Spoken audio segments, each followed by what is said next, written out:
Hello दोस्तों। तो आज जो हम एक्सप्लेन करने जा रहे हैं वो है इनसाइट के करंट अफेयर और पीआईबी नोट्स। कौन सी तारीख के? 30 नवंबर के। ठीक है। तो जो हमारे ये इनसाइट्स के नोट्स हैं ये विज़न के या किसी अदर नोट से आप जब कंपैरिजन करेंगे तो काफ़ी जो फाउंड करेंगे वो है कि ये एक तो काफ़ी इजी होते हैं। ठीक है, पढ़ते जाएंगे आप। बेसिक लैंग्वेज होती है और काफ़ी जो है बेसिक चीज़ें भी इसमें दी जाती है जो कि लक्ष्मीकांत वगैरह में होती है, वो भी साथ के साथ कवर करते चलते हैं ना।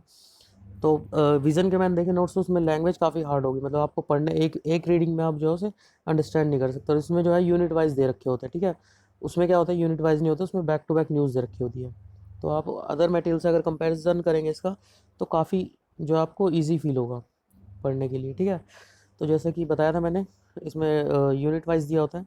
सबसे पहले जो है वो है टॉपिक है, वो है जीएस पेपर 2 से। ठीक है, जीएस पेपर 2 का कौन से टॉपिक है? चीन की जो ब्रह्मपुत्र नदी है उस पर एक बांध बनाने की योजना है। ठीक है, अभी सिर्फ उन्होंने ऐसा बोला है, इनिशिएट नहीं, काम को शुरू शुरू नहीं किया। ठीक है, उसके बाद जो इस्लामिक सहयोग देश है ओआईसी, वहाँ उनकी मीटिंग हुई आपस में। उन्होंने जम्मू कश्मीर को एक जो है आलोचना के रूप में प्रस्तुत किया वहाँ पे। ठीक है, और ये देखें कि ओआईसी का हेडक्वार्टर कहाँ पे है और इसमें क्या कौन से देश शामिल हैं।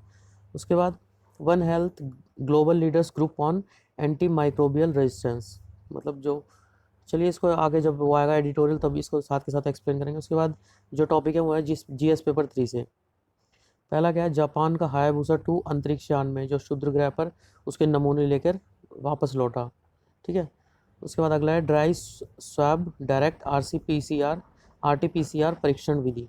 ठीक है, इसका यूज़ किया जा रहा है जो कि काफ़ी चीप भी है, सस्ता भी है। उसके बाद प्रारंभिक परीक्षा के लिए माउंट इली लेवल लेवोटोलॉक। ठीक है, माउंट इली लेवोटोलॉक। वैश्विक नवाचार अगली क्या है? वैश्विक नवाचार और प्रौद्योगिकी गठबंधन जीआईटीए। ठीक है, तो सबसे पहले जो हमारा टॉपिक है वो है सामान्य अध्ययन 2 का। चीन ने क्या घोषणा की है कि वो ब्रह्मपुत्र नदी पर एक बांध बनाएगा।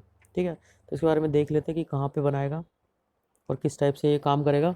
सबसे पहले क्या है, पूर्वी लद्दाख में जो एलएसी पर जो भी विवाद हुआ भारत के साथ, ठीक है, उसके दौरान चीन ने जो है तिब्बत में ब्रह्मपुत्र नदी पर एक प्रमुख जल विद्युत परियोजना का निर्माण करने की योजना बना रहा है। ठीक है, अगले साल से जो 14वीं पंचवर्षीय योजना, उसके अंतर्गत वो एक नया बांध बनाने की सोच रहा है। अब देखिए, अगर जाहिर सी बात है, अगर वो बांध बनाएगा तो पानी का फ्लो क्या करेगा? या तो कंट्रोल करेगा या फिर क्या करेगा, कंट्रोल रोकने के बाद अगर उसे छोड़ देगा तो उसमें भी काफ़ी रिस्क है। काफ़ी जो तेज़ी से पानी आएगा उसमें भी नुकसान होगा, और अगर कंट्रोल करेगा, पानी कम आएगा तो उससे भी नुकसान होगा। क्योंकि जो हमारी ब्रह्मपुत्र है वो मेन हमारे जो है अरुणाचल प्रदेश आसाम से होते हुए बांग्लादेश, मतलब दूसरे देश पे भी डिपेंडेंसी इसी जो है मेन नदी पे है। ठीक है, इसी से हमारा आगे जाके सुंदरवन डेल्टा बन जाता है, भारत और बांग्लादेश के दोनों में मिला के। ठीक है, तो इसमें इसके बारे में दोनों की प्रतिक्रिया क्या है कि उन्होंने कहा है कि ऐसे में बांध निर्माण के प्रस्ताव से इन देशों की चिंताएं क्या है, बढ़ गई हैं। पर चीन ने कहा, ऐसी चिंता को खारिज करते हुए क्या कहा है कि वह उनके हितों को भी ध्यान रखेगा। और हालांकि सबको पता है कि चीन का सामान और चीन के बाद दोनों ही ज़्यादा नहीं चलते। ठीक है, तो इसके लिए जिन दोनों देशों की चिंताएं बढ़ी हुई हैं। ऐसे में भारत की क्या चिंता है? जो चीन के साथ भारत का कोई भी ना तो द्विपक्षीय कोई समझौता हुआ है ना बहुपक्षीय। मतलब अगर वो कल को हमारे उसको वाटर को भी कंट्रोल करता है ब्रह्मपुत्र के, तो इसके बारे में हमारे पास कोई समझौता नहीं है ना, जिससे हम उन पर रोक लगा सके। उसके अलावा अरुणाचल प्रदेश पर उसका दावा भी मजबूत होगा, क्योंकि वहाँ का अगर पानी आपका किसी स्टेट का कंट्रोल होगा तो जाहिर सी बात है उससे उसका जो है डिपेंडेंसी उसी देश के ऊपर पड़ जाएगी, चाइना के ऊपर, है ना। तो इससे उस पर दावा भी उसका मजबूत होगा। उसके अलावा भारत में नदी के प्रवाह को कम करने की धमकी भी दे सकता है ना। कल को अगर लड़ाई हो जाती है चीन से डायरेक्ट फेस टू फेस, तो वो ऐसे में जो है उसको नदी के प्रवाह को भी कम कर सकता है ना। उसके बाद ये एक राजनीतिक हथियार भी है, किसी भी देश के अगर जल पे आपने जो अटैक करा, मतलब जब शांति युद्ध का समय नहीं है और शांति काल है, ऐसे में किसी भी देश के जल को कंट्रोल करना एक तरह से इनडायरेक्टली उसको वो है धमकी देने जैसा ही है। ठीक है, उसके अलावा वो कोई भी हाइड्रोलॉजिकल डाटा भी साझा करने से मना कर रहा है। हाइड्रोलॉजिकल डाटा मतलब वहाँ पे कितनी बारिश हो रही है, पानी का फ्लो क्या आ रहा है, क्योंकि ऑलमोस्ट 3000 किलोमीटर की ये नदी है। ठीक है, ऐसे इस टाइप से जो है ये नेपाल के ऊपर तिब्बत में फ्लो करके उसके बाद अरुणाचल प्रदेश में ऐसे करके और यहाँ से टर्न करके सीधा बांग्लादेश में आती है ना। तो इस पार्ट का हमें अगर डाटा पता ही नहीं होगा, तो अगर पानी ज़्यादा हो गया, हमें डाटा नहीं पता होगा इसका, तो यहाँ पे क्या होगा, फ्लो ज़्यादा होगा, एकदम से ज़्यादा आ जाएगा, हमें पता नहीं चलेगा। अगर इस पार्ट का कोई हमसे जब तक इसका डाटा, हमें जो हाइड्रोलॉजिकल डाटा होगा वो नहीं पता चलेगा, तो हम प्रिपेयर कैसे रहेंगे, है ना। सूखा भी पड़ सकता है, बाढ़ भी, जब पानी भी ज़्यादा भी हो सकता है, तो इसके लिए ऐसा करने से उसने मना कर दिया, ठीक है। उसके अलावा जो यारलंग जोंगबो है, ये चाइना में जो है ब्रह्मपुत्र को ये बोलते हैं यारलंग यारलंग जोंगबो, ठीक है। ब्रह्मपुत्र का तिब्बती नाम है कि धारा उत्तर की ओर मोड़ने पर भी विचार कर रहा है। मतलब अगर ये ऐसे जा रहा है तो वो सोच रहा है कि उसे अंदर की तरफ, चाइना मतलब तिब्बत में ही ऊपर की ओर मोड़ लिया जाए, ठीक है। इससे क्या होगा, पानी का फ्लो कम होगा, क्योंकि यहाँ से जाएगा तो वेस्टेज भी होगी पानी की, है ना। तो वो इस टाइप से सोच रहा है कि उसके जो पानी के फ्लो को मोड़ के ऊपर की ओर ले जाया जाए, ठीक है। इससे उनके जो तिब्बत में है पानी की आपूर्ति और ज़्यादा होगी, ठीक है, क्योंकि वो सारा क्या है, बर्फ़ का एरिया है, मैक्सिमम हाइट पे जितना भी है, तो पानी की उनकी आपूर्ति पूरी होगी इससे। उसके अलावा ब्रह्मपुत्र नदी में प्रवाह परिवर्तन करने संबंधी विचार से चीन सार्वजनिक रूप से चर्चा नहीं कर रहा है, ठीक है। इसके जो मोड़ने का, प्रवाह को मोड़ने का हुआ है, उस पर सार्वजनिक चर्चा नहीं कर रहा है, क्योंकि इससे भारत के उत्तर पूर्वी मैदानी इलाकों और बांग्लादेश में या तो बाढ़ आ जाएगी या फिर क्या होगा, सूखा हो जाएगा, है ना। दोनों में से एक काम होगा, इसलिए वो अभी डायरेक्टली कुछ भी नहीं कह रहा है। उसके अलावा जो ब्रह्मपुत्र का फ्लो है वो टोटल 3000 किलोमीटर है, ठीक है। भारत के लिए काफ़ी महत्वपूर्ण है, क्योंकि ब्रह्मपुत्र नदी बेसिन अरुणाचल प्रदेश, असम, मेघालय, सिक्किम, नागालैंड, पश्चिम बंगाल और उसके बाद फिर बांग्लादेश, फिर जाके सुंदरवन से बंगाल की खाड़ी में गिर जाता है, ठीक है। तो ये उसका फ्लो दे रखा है, कौन से जो है स्टेट से हमारे जाता है। ब्रह्मपुत्र घाटी कई देशीय स्थानीय समुदायों के जीवन प्रवाह में सहायक है, ठीक है। जो वहाँ का स्थानीय समूह है उसकी डिपेंडेंसी भी ब्रह्मपुत्र नदी पे है, ठीक है। ये तो इसका फ्लो देख लेते हैं, ये इसका फ्लो है, ठीक है। यहाँ से यारलंग जांगबो, यहाँ पे इसका नाम है, ठीक है।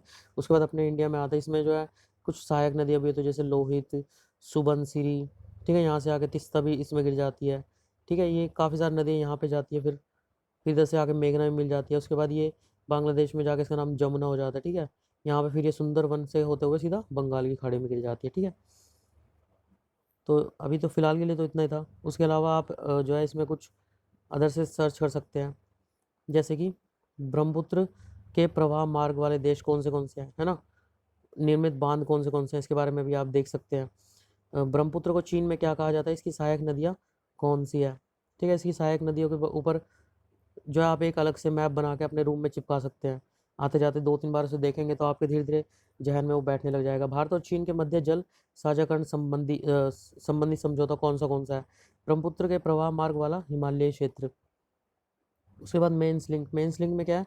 ब्रह्मपुत्र नदी की ऊपरी धारा पर चीन द्वारा की जाने वाली गतिविधियों में निचली धारा के तटवर्ती देशों और आसपास की परिस्थिति पर क्या प्रभाव पड़ सकता है, ठीक है।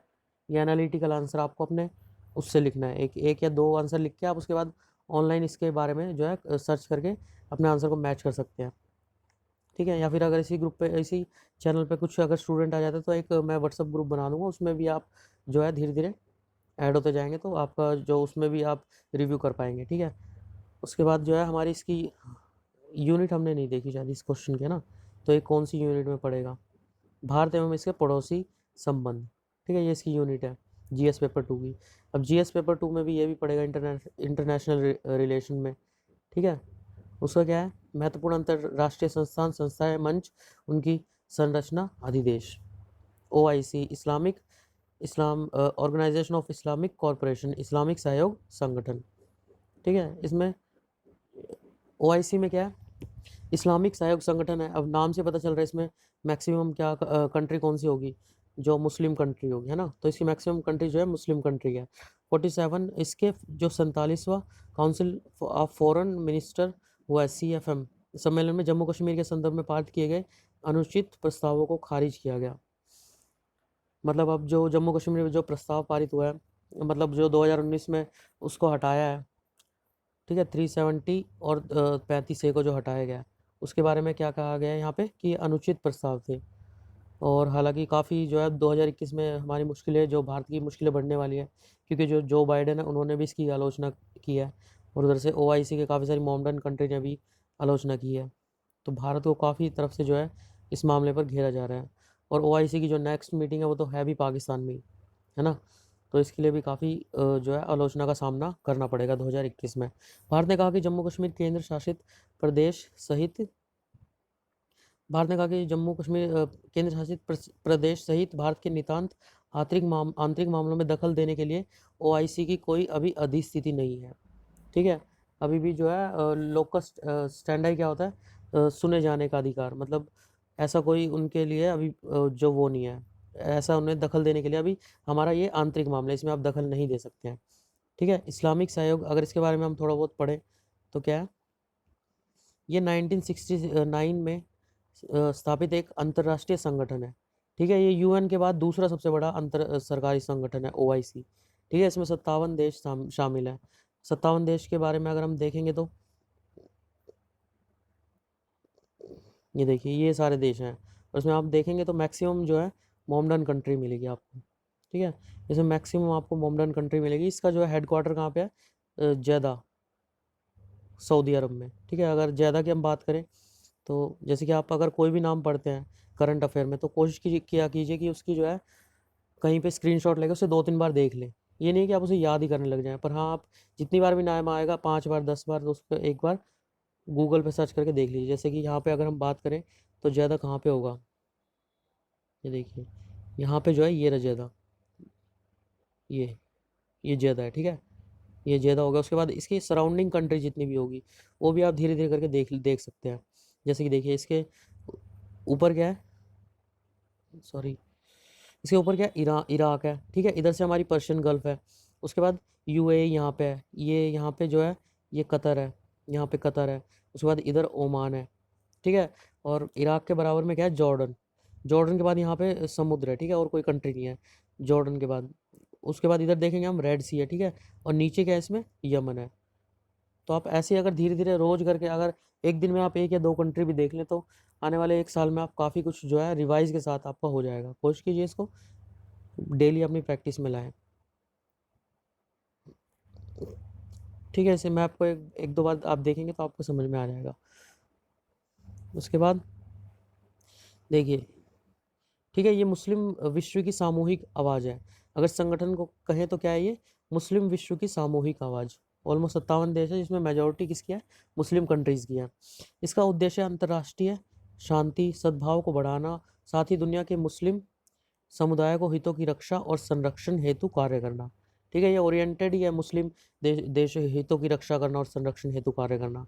ठीक है, संयुक्त राष्ट्र संघ और यूरोपियन संघ जो ईयू है में ओआईसी की स्थायी, ये जो है परमानेंट वो है, प्रतिनिधिमंडल है, परमानेंट मेंबर है उसका। स्थायी सचिवालय क्या है, सऊदी अरब के जेदा। ठीक है, हमने अभी देखा था जेदा कहाँ पे है। उसके बाद ओआईसी का महत्व क्या है, ओआईसी क्या है, भारत के ओआईसी का महत्व क्या है इसमें। ओआईसी, भारत और ओआईसी के मध्य क्या है, आर्थिक और ऊर्जा संबंध परस्पर निर्भरता में विशेष रूप महत्वपूर्ण हो गई है। अब जो करंट सिचुएशन के हिसाब से जितने भी हमारे जो अदर्स कंट्री से जो भी रिलेशन है और जो भी मतलब आर्थिक जो भी रिलेशन है वो बहुत ही महत्वपूर्ण हो गए उनके लिए भी हमारे लिए भी। ठीक है, तो ऐसे में हमें जो है ख़राब नहीं करनी चाहिए रिलेशन। अब देखिए प्रीलिम्स लिंक के बारे में बात करें तो ओआईसी का क्या होगा, उद्देश्य, कार्य, सदस्य, सहायक संगठन, ये बता सकते हैं आप। ठीक है, ये क्या है, किससे लिया गया था, द हिंदू से। अब देखिए उसके बाद जो है ये टॉपिक खत्म हो गया, इसमें मेंस का कोई क्वेश्चन नहीं है। 1-2 बार पढ़ के आप इसे खुद ही जो है अलग से एक कॉपी में बना के लिख सकते हैं। उसके बाद महत्वपूर्ण अंतर्राष्ट्रीय संस्थान, अगली जो यूनिट है, one health global leaders group on anti microbial resistance.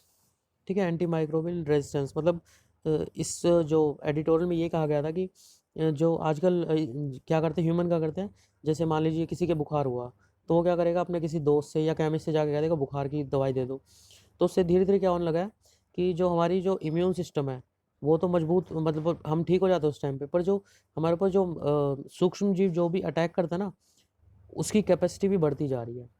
ठीक है, इधर से हमारी हम ठीक हो जाते हैं, ठीक है, पर उधर से उसकी कैपेसिटी जो है अटैक करने की वो भी बढ़ती जा रही है। क्योंकि अगर ऐसा होगा कि उसकी सेम कैपेसिटी रहेगी तो आप एक पैरासीटामोल में अगर ठीक हो रहे तो ठीक होते जाएंगे, पर कुछ टाइम बाद क्या होगा, इसकी कैपेसिटी बढ़ जाएगी, मान लीजिए 2 पैरासीटामोल की होगी। ठीक है, तो इसमें ये बताया गया है कि हमें जो है इस टाइप के काम नहीं करने चाहिए। तो इसके बारे में देखिए क्या है ये महत्वपूर्ण यूनिट क्या है इसकी, महत्वपूर्ण अंतर्राष्ट्रीय संस्थान, संस्थाएं, मंच, उनकी संरचना और अधिदेश। अब देखिए इसके संदर्भ क्या है, हाल ही में खाद्य और कृषि संगठन FAO, विश्व विश्व पशु स्वास्थ्य संगठन, ठीक है, OIE और WHO द्वारा सूक्ष्मजीवी विरोधी प्रतिरोधक क्षमता हेतु एक वैश्विक स्वास्थ्य नेताओं के समूह की शुरुआत की गई है। ठीक है, इसकी संरचना क्या है, इसमें क्या है, 20 सदस्यीय समूह में विभिन्न देशों के राज्य प्रमुख, पूर्व मंत्री तथा निजी क्षेत्र और नागरिक समाज के नेतृत्वकर्ता शामिल हैं। ठीक है, कि पूर्व मंत्री हो कोई भी, या फिर राज्य का कोई प्रमुख हो, निजी क्षेत्र हो, या नागरिक समाज के जो भी नेतृत्व करता है, जो लीडर्स होते हैं, वो सब शामिल होते हैं। ठीक है, अब देखिए इसके जो एक तो पदेन सभापति होता है जिसमें जो इसके हेड होते हैं। ठीक है, और उसके बाद क्या होता है इसमें सह अध्यक्ष। सह अध्यक्ष में एक तो बारबाडोस के PM मियां मोटेल और बांग्लादेश की प्रधानमंत्री शेख हसीना, ये हमारे सह अध्यक्ष हैं। ठीक है, अगर हम इसकी बात करें बारबाडोस की, तो ये कहाँ पे है, देखिए एक बार, ये यहाँ पे। ठीक है, वेनेजुएला के, ये वेनेजुएला है, इसके ऊपर वेनेजुएला, ये बारबाडोस है। ठीक है, Venezuela, Colombia, Guyana, Brazil, Brazil काफ़ी बड़ी कंट्री है, इससे आपको याद रहेगा। ठीक है, ब्राज़ील के ऊपर गुआना, वेनेजुएला, फिर बारबाडोस। ठीक है, और इसके अगर ऊपर देखें, प्यूर्टो प्यूर्टो रिको, US का पार्ट है ये। ठीक है, डोमिनियन रिपब्लिक हैती, फिर क्यूबा, पनामा, थोड़ा थोड़ा आसपास का भी आप इससे देख सकते हैं।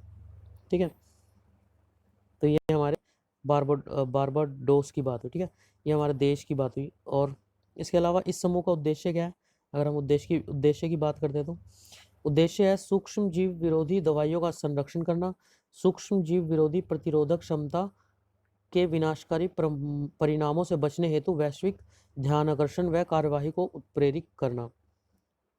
जो हमारी प्रतिरोधक क्षमता है, ठीक है, वो क्या होती जा रही है, इससे कम होती जा रही है। मतलब हम पहले जहाँ पे एक सूक्ष्म जीवी अटैक करता था, उसको हम रेजिस्ट कर लेते थे, है ना। अब वहाँ पे सेम हमें रेजिस्ट करने के लिए 2 जब आएंगे, तो हमारा रेजिस्टेंस क्या हो जाएगा, उसके हिसाब से कम हो गया है। मतलब 2 अटैक करें, अगर एक, मान लीजिए पहले 2 अटैक कर रहे थे, ठीक है, हम पे जो फ़र्क जितना पड़ रहा था ना, वो अब एक के अटैक करने पे पड़ रहा है हम पे। ठीक है, तो ये कह रहा है कि हमें जो है दवाई जब भी लेनी चाहिए तो प्रिस्क्रिप्शन से लेनी चाहिए। मतलब एडिटोरियल में जब आप पढ़ेंगे इसे, तो इस टाइप से बताया गया। उसके अलावा क्या है, समूह के कार्य क्या होता है, सूक्ष्म जीव विरोधी प्रतिरोधक क्षमता के प्रति वैश्विक प्रतिक्रिया की निगरानी करना। वैश्विक प्रतिक्रिया क्या है, सक्रियता को, सार्वजनिक सक्रियता को भी बनाए रखना। सूक्ष्म जो AMR है, सूक्ष्म जीव विरोधी क्षमता, सभी विज्ञान और साक्ष्यों के बारे में संयुक्त राज्य के सदस्यों को नियमित जो है रिपोर्ट प्रदान करते रहना। कृषि, स्वास्थ्य, विकास, खाद्य और चारा उत्पादन पर निवेश में AMR लेंस को शामिल करने की वकालत की गई। ठीक है, संबंधित विषय पर बहु हितधारकों को जुड़ाव के लिए प्रोत्साहित करना। ठीक है, ये बस पढ़ने के हैं, 2-3 बार पढ़ेंगे आपको ठीक हो जाए, समझ में आ जाएगा। उसके बाद प्रीलिम्स के लिंक क्या है, एंटीबायोटिक प्रतिरोधक क्षमता क्या है, एंटीबॉडी क्या है, भारत में दुग्ध उत्पादन एवं खपत क्या है, गंभीर रूप से महत्वपूर्ण एंटीबायोटिक्स क्या होते हैं, CIA, शुरू किए गए नए समूह के बारे में। उसके बाद मेंस लिंक क्या है, एंटीबायोटिक प्रतिरोधक क्षमता 21वीं सदी की सबसे बड़ी स्वास्थ्य चुनौतियों में से एक है। ठीक है, डाउन टू अर्थ से लिए गए। अब GS पेपर 3, इससे क्या टॉपिक आया, अगर हम इसमें यूनिट देखें तो सूचना प्रौद्योगिकी, अंतरिक्ष, computer, robotics, nano technology, biotechnology और बौद्धिक संपदा अधिकारों से संबंधित विषयों के संबंध में जागरूकता। ठीक है, जापान का जो हायाबुसा 2 अंतरिक्ष यान है, वो वापस आ रहा है 2020 में। ठीक है, अब ये करने क्या गया था, ये मतलब जो है अंतरिक्ष में क्षुद्र यान के मृदा नमूनों सहित पृथ्वी के निकट पहुंच चुका है। मतलब जो भी, जैसे हमारा मंगल और बृहस्पति है, इसके बीच में जो एस्ट्रॉयड की बेल्ट होती है, उसमें से एक क्षुद्र ग्रह से, जिसका नाम क्या है, रायुगु, क्षुद्र ग्रह रायुगु के जो ये मृदा सैंपल लेके वापस अब आ रहा है। 1 साल पहले जो है उड़ान भरी थी, और यह संभवतः 6 दिसंबर को पृथ्वी पर पहुंचकर दक्षिणी ऑस्ट्रेलिया में दुर्लभ नमूनों से भरे कैप्सूल को गिराएगा। दक्षिण ऑस्ट्रेलिया में, ठीक है, दक्षिण ऑस्ट्रेलिया में इसे गिराएगा। क्षुद्र ग्रह के मृदा नमूनों और डेटा से सौरमंडल की उत्पत्ति के बारे में हमें पता चल सकता है। और इसी परियोजना क्या है, हायाबुसा 2 की क्षुद्र ग्रह से पृथ्वी पर नमूने लेकर वापस आने का मिशन है, जिसे जापानी अंतरिक्ष एजेंसी जाक्सा आप याद रखिए, जापान से रिलेटेड है, जापानी अंतरिक्ष एजेंसी द्वारा संचालित किया जा रहा है। ठीक है, हायाबुसा 2 अंतरिक्ष यान 3 दिसंबर 2014 को यहाँ से चला था, प्रक्षेपित किया गया था, और 27 जून 2018 को क्षुद्र ग्रह रायु 2018 में पहुंचा है, ठीक है, ऑलमोस्ट 4 साल में पहुंचा है। इस मिशन पर रिमोट सेंसिंग, ठीक है, इस मिशन पर रिमोट सेंसिंग नमूना संग्रहण के लिए कई विज्ञान अंतरिक्ष उपकरण और 4 छोटे आकार के रोवर भेजे गए थे, ठीक है, रोवर 4 भेजे गए थे। रोवर का काम क्या होता है, नमूनों के पर्यावरण और भूवैज्ञानिक संदर्भ के बारे में जानकारी हेतु देने हेतु क्षुद्र ग्रह की सतह पर परीक्षण करना था। ये देखिए ये हमारा हुआ है, ठीक है। यहाँ पे क्या किया गया हमने, यहाँ पे एक जो है the probe will drop an impactor that will explode above the asteroid surface and fire a metal bullet into the crust. तो उसने क्रस्ट में क्या हो गया, फायर बुलेट इम्पैक्ट करी, मतलब वहाँ पे गड्ढा किया गया और वहाँ की जो क्रस्ट थी ना उसे ले लिया गया वहाँ से। कितनी स्पीड पे किया गया, 45,000 माइल्स की जो थी स्पीड थी। Crust at a speed of 45,000 miles, 6 times the speed of earth sound on earth. Sound की जो स्पीड होती है उससे 6 गुना ज़्यादा स्पीड से जो है यहाँ पे एक बुलेट फायर की गई, जहाँ पे यहाँ पे गड्ढा किया गया। यहाँ से जो हमने सॉइल के सैंपल लिए रोवर ने और उसे लेके वापस आ रहा है, ठीक है। तो यहाँ से देखिए हायरबुसा 2 मिशन का दोहरा वैज्ञानिक उद्देश्य क्या है, बृहद स्तरीय पैमाने पर रिमोट सेंसिंग अवलोकन करके क्षुद्र ग्रह का विवरण प्राप्त करना, ठीक है। रिमोट सेंसिंग अवलोकन से मतलब इसमें क्या क्या किस चीज़ का यूज़ हुआ, मल्टी स्पेक्ट्रल कैमरा, निकटवर्ती अवरक्त स्पेक्ट्रोमीटर, थर्मल अवरक्त इमेजर, लेजर अल्टीमीटर आदि के माध्यम से करके क्षुद्र ग्रह का विवरण प्राप्त करना, ठीक है। सूक्ष्म स्तरीय पैमाने पर क्षुद्र ग्रह से लाए गए नमूनों का विश्लेषण करना। मिशन का महत्व क्या है, क्षुद्र ग्रह रायगु एक सी टाइप क्षुद्र ग्रह, ठीक है, ये सी टाइप क्षुद्र ग्रह है, सौर प्रणाली के शुरुआती काल का एक अवशेष है। वैज्ञानिकों का मानना है कि सी टाइप क्षुद्र ग्रह में कार्बनिक पदार्थ और जल के फंसे हुए कण, ठीक है, इससे मतलब ऐसा माना जाता है कि इन दोनों से ही जो है लाइफ की शुरुआत होती है, कार्बनिक पदार्थ और जल से ही, ठीक है, दोनों उपस्थित होते हैं और संभवतः यही कार्बनिक पदार्थ और जल को पृथ्वी पर लाने के लिए जिम्मेदार हो सकते हैं, जिससे पृथ्वी पर जीवन की शुरुआत आवश्यक पदार्थ मिले होंगे, शुरुआत के लिए आवश्यक पदार्थ मिले होंगे, ठीक है। ये देखिए ये हमने जो है ये हमारे मान लीजिए सन है, ये अर्थ की ऑर्बिट थी, ऊपर से ये किसकी थी, जो रायगु था उसकी ऑर्बिट थी। तो जब हमारे ये यहाँ से बिल्कुल पास से गुजरा ना, तो हमने यहाँ से अपनी अर्थ से जो है, यहाँ से हमने अपनी अर्थ से इस पे जो है उसको जो है रोवर को छोड़ा गया पास में, ठीक है, यहाँ पे कहीं पे जाके ये जो है मिल गए। उसके बाद प्रीलिम्स लिंक हायरबुसा मिशन के बारे में, हायरबुसा 2 मिशन के उद्देश्य क्या है, क्षुद्र ग्रह रायगु क्या, ये भी बता देंगे आप। हायरबुसा 2 मिशन के महत्व पर परिचर्चा, ठीक है, ये कहाँ से लिया गया था, इंडिया टुडे से। अब अगला है ड्राई स्वैब डायरेक्ट RC-PCR परीक्षण की विधि, ठीक है। अब ये किस में आ जाएगा, साइंस एंड टेक में आ जाएगा। विज्ञान एवं प्रौद्योगिकी में भारतीय की उपलब्धियां, देशज रूप से प्रौद्योगिकी का विकास एवं नई प्रौद्योगिकी का विकास, ठीक है। अब इसमें क्या है, हाल ही में क्या किया गया है, जो ICMR है, भारतीय चिकित्सा अनुसंधान परिषद द्वारा कोरोना वायरस जांच प्रक्रिया को तेज करने हेतु ड्राई स्वैब डायरेक्ट RC-PCR परीक्षण, अगर हम इसमें वो RT-PCR जो था reverse transcription polymerase chain reaction, ठीक है, reverse transcription polymerase chain reaction, जैसी फुल फॉर्म थी, ठीक है, इसको मंजूरी प्रदान की गई। इस परीक्षण विधि को वैज्ञानिक और औद्योगिक अनुसंधान परिषद, कोशिकीय एवं आणविक जीव विज्ञान केंद्र द्वारा विकसित किया गया, ठीक है, जो एक विकसित किसके द्वारा किया गया, CSIR CCMB। शॉर्ट फॉर्म भी याद रखिए, कई बार पेपर में क्या होता है, आप हिंदी में अगर नहीं याद आता तो इंग्लिश में पढ़ने पे याद आ जाता है, ठीक है, तो जहाँ पे इंग्लिश में है उसे भी साथ साथ याद करते जाइए। तो CCSIR वैज्ञानिक और औद्योगिक अनुसंधान परिषद और CCMB क्या है, कोशिकीय एवं आणविक जीव विज्ञान केंद्र। पहले आइए हम समझते हैं कि पारंपरिक परीक्षण विधि क्या थी, जो पहले हम कर रहे थे वो विधि क्या थी। उसमें क्या करते थे, पारंपरिक परीक्षण विधि में नाक से क्या लेते थे, नाक या गले से स्वाब के नमूने एकत्र कर लिए जाते थे, जिनमें प्राय वायरल ट्रांसपोर्ट मीडियम VTM नामक द्रव्य में रखा जाता था, जो पहले करते थे। रिसाव से बचने के लिए इन नमूनों को अच्छी तरह से पैक किया जाता था, जिससे नमूनों संग्रह और परीक्षण केंद्र पर अधिक समय लग जाता था, मतलब अधिक समय के लिए भी वो स्टोर रह जाता था। अब ड्राई स्वैब में क्या है, यह मौजूदा मानक RT-PCR विरल विधि का एक सरल रूपांतरण है। इस विधि में नासिका से नाक से जो है शुष्क अवस्था में संग्रहित और परिवहन किया जाता है। नाक से जो सैंपल लिया जाता है वो सूखे उसमें लिया जाता है कंडीशन में, जिससे नमूनों के रखरखाव में सरलता होती है और इसके रिसाव एवं संक्रमण फैलने का खतरा कम होता है। ठीक है, संक्रमण फैलने का भी खतरा कम होता है। ड्राई स्वाब विधि में आरएनए निष्कर्षण प्रक्रिया की आवश्यकता नहीं होती। इसमें जो है आरएनए उसकी प्रक्रिया की आवश्यकता नहीं होती। ठीक है, इससे आईसीएमआर द्वारा सुझाई गई किट का उपयोग करके डायरेक्ट आरटी पीसीआर का पश्चात नमूनों का केवल संरक्षण प्रोसेस किया जाता है, सरल प्रोसेस किया जाता है। अब देखिए इसमें हम थोड़ा सा अगर इसके बारे में पढ़े, आरएनए होता क्या है। ठीक है, तो आरएनए क्या है,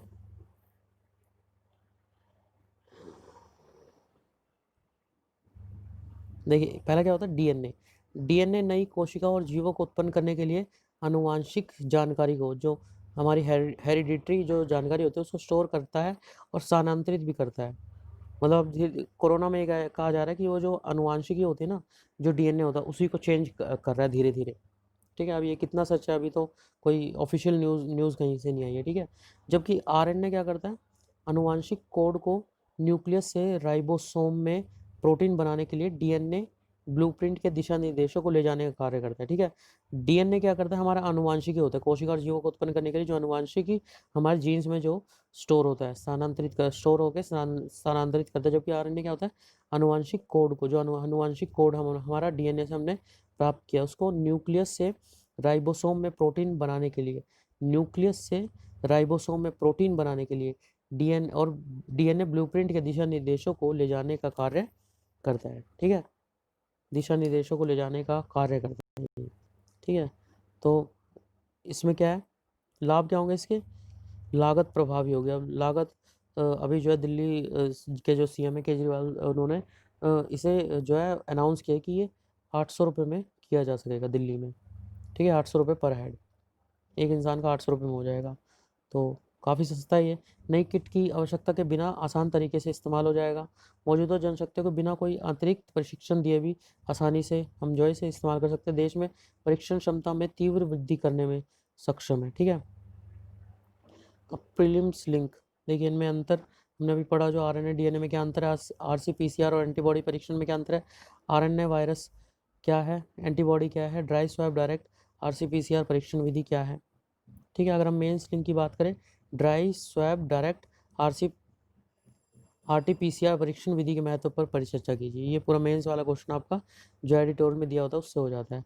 अब ये किस में न्यूज़ आई है, पीआईबी में, प्रेस इंफॉर्मेशन ब्यूरो में आई है। ठीक है, प्रारंभिक परीक्षा के लिए अगर हम पढ़ेंगे तो सबसे पहले माउंट इली लेवोटोलॉक।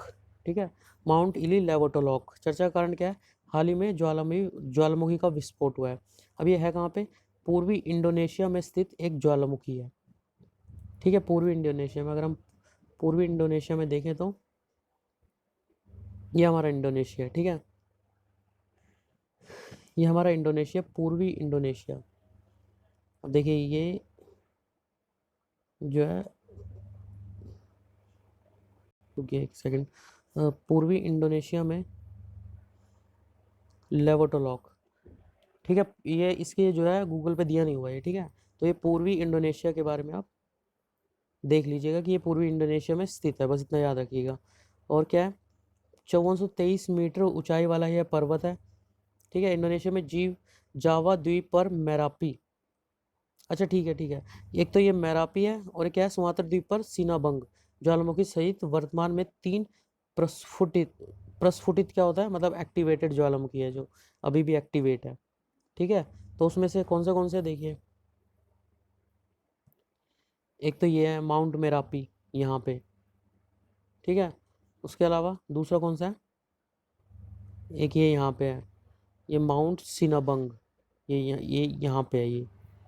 ठीक है, यहाँ पे है सिनाबंग और मेरापी है यहाँ पे। हालांकि ऐसे कुछ पता नहीं चलेगा क्योंकि आपके इसके बारे में पढ़ना ही पड़ेगा, ये इतना ऊंचा है इतना ऊंचा है। तो आप बस इतना याद रखिए कि जो है 5423 मीटर ऊंचाई वाला यह पर्वत इंडोनेशिया में 5423 मीटर ऊंचाई है। जावा द्वीप पर मेरापी और सुमात्रा द्वीप पर सिनाबंग ज्वालामुखी जो है 3 प्रस्फुटित ज्वालामुखी है। कौन से हैं? एक तो ये लेवोटोलॉक और दूसरा मेरापी और तीसरा सिनाबंग। ये जो है इंडोनेशिया के 3 एक्टिवेटेड ज्वालामुखी है। ठीक है, इतना ध्यान रखिएगा। और उसके बाद वैश्विक नवाचार और प्रौद्योगिकी गठबंधन GITA, global innovation and technology alliance. अब ये क्या है? यह एक non for profit section 8 PPP, public private partnership company है। ठीक है, इसमें क्या है? वैश्विक नवाचार के प्रौद्योगिकी गठबंधन, विज्ञान और प्रौद्योगिकी विभाग के तहत प्रौद्योगिकी विकास बोर्ड तथा भारतीय उद्योग परिसंघ के बीच सार्वजनिक निजी भागीदारी है। ठीक है, सरकारी और जो निजी जो वो है सेक्टर है उनके बीच में एक भागीदारी है, PPP, पब्लिक प्राइवेट पार्टनरशिप। इसमें कौन से वो इंक्लूड है, ये इनके नाम याद रख लीजिएगा। वैश्विक नवाचार और प्रौद्योगिकी गठबंधन, विज्ञान और प्रौद्योगिकी विभाग, प्रौद्योगिकी विकास बोर्ड और भारतीय उद्योग परिसंघों के बीच सार्वजनिक निजी भागीदारी है। ठीक है, इनका कार्य क्या है? गीता प्लेटफॉर्म प्रौद्योगिकी अंतराल मानचित्रण। ठीक है, ये कार्य है इनके। विश्व भर में उपलब्ध प्रौद्योगिकी का विशेषज्ञ मूल्यांकन, जो भी प्रौद्योगिकी है उसका विशेषज्ञ मूल्यांकन करना, भारतीय अर्थव्यवस्था के लिए उपयुक्त तकनीकी रणनीतिक सहयोग साझेदारी करना, प्रौद्योगिकी विकास अधिग्रहण हेतु आसान धन उपलब्ध कराने के माध्यम से नवीन प्रौद्योगिकी समाधान के लिए औद्योगिकी निवेश को प्रोत्साहित करना। ठीक है, तो बस आज ही के लिए ये 9 पेजों की PDF है, इसको मैं टेलीग्राम ग्रुप पे डाल दूंगा।